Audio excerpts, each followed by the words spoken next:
Islamic videos and Islamic general knowledge کے لیے ہمارے چینل بزم عدنان کو ضرور سبسکرائب کریں۔ شکریہ۔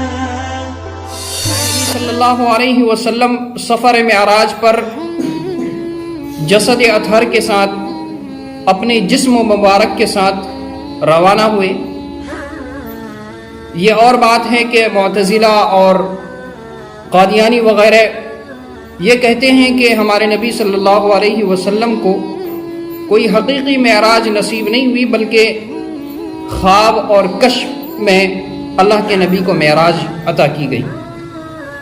لیکن یہ صرف گمراہی کی باتیں ہیں۔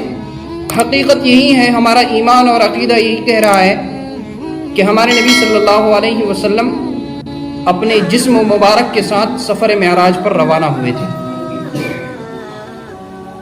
لیکن ہمارے درمیان معراج کے تعلق سے کچھ باتیں رائشی کر لیں کہ ہمارے نبی صلی اللہ علیہ وسلم معراج پر گئے تو ہیں، لیکن یہ طے شدہ نہیں ہے کہ ہمارے نبی صلی اللہ تعالیٰ علیہ وسلم معراج پر کب، کس مہینے میں، کس تاریخ میں گئے ہیں۔ بعض حضرات یہ کہتے ہیں کہ ہمارے نبی صلی اللہ علیہ وسلم کو معراج ربیع الاول کے مہینے میں، اور بعض یہ کہتے ہیں کہ ربیع الاخر کے مہینے میں۔ اکثریت اگرچہ کہتے ہیں کہ رجب المرجب کے مہینے میں، لیکن یہ طے شدہ نہیں ہے کہ 27ویں رجب کو، 27ویں کی شب کو ہی ہمارے نبی کو معراج عطا کی گئی۔ اللہ تبارک و تعالیٰ نے اس بات کو ہم سے مخفی رکھا، وہ اسی وجہ سے کہ کہیں ہم ایسی خرافات و بدعات میں پڑھ کر اپنے آپ کو گمراہ نہ کر لیں، اپنے اعمال کو ضائع نہ کر دیں۔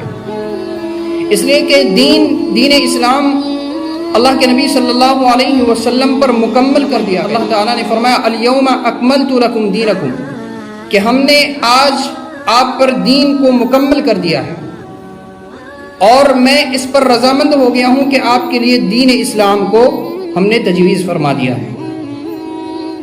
اب اس کے بعد کوئی نیا دین اور کوئی نئی بات اگر لے کر آتا ہے تو وہ دین حق پر نہیں بلکہ وہ گمراہی کے راستے پر ہوگا۔ اس دین کا شریعت میں کوئی اصل، کوئی حقیقت اس دین کی نہیں ہوگی۔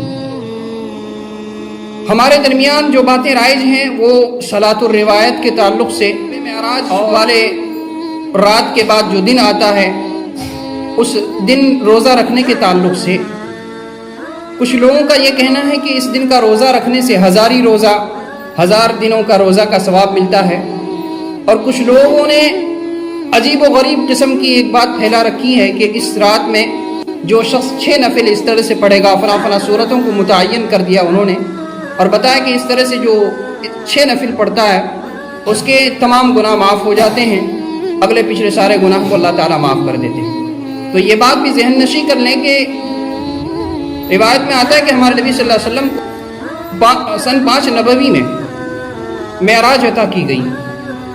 ہمارے نبی صلی اللہ علیہ وسلم کو معراج عطا کرنے کے بعد کی زندگی 18 سال تک رہی۔ 18 سال کی مدت میں کبھی اللہ کے نبی صلی اللہ علیہ وسلم نے یہ حکم نہیں دیا کہ تم آج کی رات مجھے معراج عطا کی گئی تھی، تم اس رات میں فلاں نفل پڑھو یا اس کے آئندہ والے دن میں روزے رکھو۔ ایسا کسی بھی روایت میں اس کا ثبوت نہیں ملتا ہے، اور نہ ہی اس بات کا ثبوت کسی بھی روایت میں۔ سیرت کی کتابوں کا آپ مطالعہ کر لیں، آپ کو کہیں یہ بات نہیں ملے گی کہ ہمارے نبی صلی اللہ علیہ وسلم کو 27ویں کی رجب کو ہی معراج عطا کی گئی۔ یہ کوئی ہم پر واضح نہیں کی گئی اس بات کو۔